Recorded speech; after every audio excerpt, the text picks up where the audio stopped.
Hello दोस्तों जी के मस्ती में आप सभी का स्वागत है। आज हम लोग देखने वाले हैं सिंधु घाटी सभ्यता से संबंधित कुछ महत्वपूर्ण फैक्ट। देखो, सिंधु घाटी एक ऐसी सभ्यता थी जो विश्व की सबसे प्राचीन नगर सभ्यताओं में से एक थी। इसका विकास लगभग 2600 ईसा पूर्व से लेकर के 1900 ईसा पूर्व के बीच में हुआ था। इसे हड़प्पा सभ्यता भी कहा जाता है क्योंकि सबसे पहले इसकी खोज हड़प्पा नामक स्थान पर हुई थी।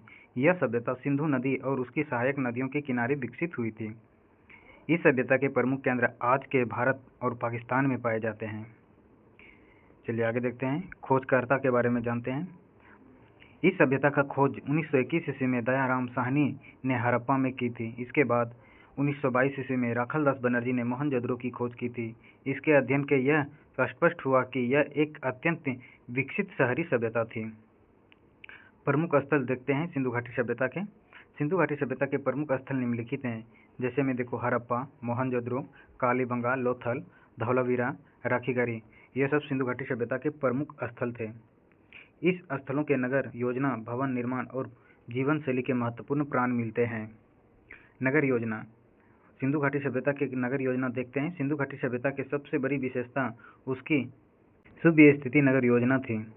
नगरों को दो भागों में विभाजित किया गया था, ऊंचा दुर्ग और निचला आवासीय क्षेत्र। सड़कें सीधी और एक दूसरे को समकोण पर काटती थी। नालियों की व्यवस्था बहुत विकसित थी। घर पक्की ईंटों से बने होते थे। जल निकासी प्रणाली ढली हुई थी। भवन निर्माण देखते हैं वहाँ के। भवन निर्माण, मकान पक्की ईंटों से बने जाते थे। प्रत्येक घर में आंगन और स्नानागार होता था। कुछ मकान 2 या 3 मंजिल भी होते थे। दरवाजे मुख्य सड़क के बजाय गलियों में खुलते थे। मोहनजोदड़ो का महान स्नानागार इस सभ्यता के उत्कृष्ट वास्तुकला का उदाहरण है। चलिए आगे देखते हैं, आर्थिक जीवन।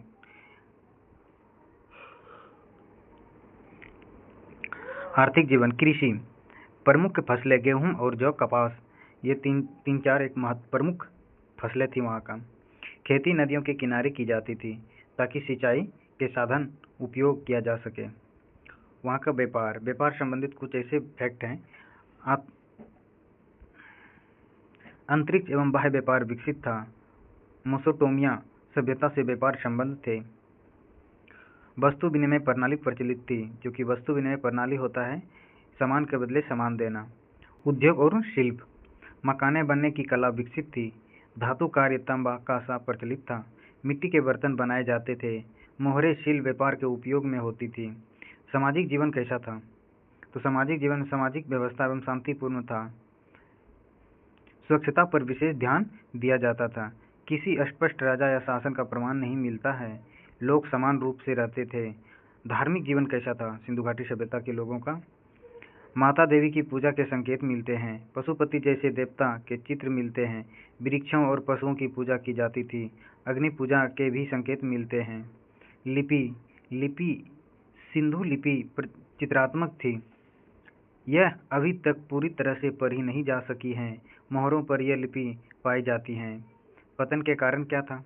सिंधु घाटी सभ्यता पतन के कारण स्पष्ट नहीं हुआ है, लेकिन कुछ प्रमुख कारण माने जाते हैं। नदियों के मार्ग परिवर्तन, बाढ़ और प्राकृतिक आपदाएं, जलवायु परिवर्तन, व्यापार में गिरावट। निष्कर्ष, सिंधु घाटी सभ्यता एक अत्यंत विकसित एवं व्यवस्थित शांतिपूर्ण सभ्यता थी। इसकी नगर योजना, स्वच्छता व्यवस्था और व्यापार प्रणाली इसे प्राचीन विश्व की महान सभ्यताओं में से स्थल दिलाती हैं। तो ये था दोस्तों सिंधु घाटी सभ्यता से जुड़े कुछ महत्वपूर्ण फैक्ट जो कि जानना बेहद ही ज़रूरी है, और हम इसी तरह के वीडियो लाते रहेंगे। अगर वीडियो अच्छा लगे तो लाइक, सब्सक्राइब और दोस्तों के साथ शेयर करिएगा। मिलते हैं फिर नेक्स्ट वीडियो में। Thank you.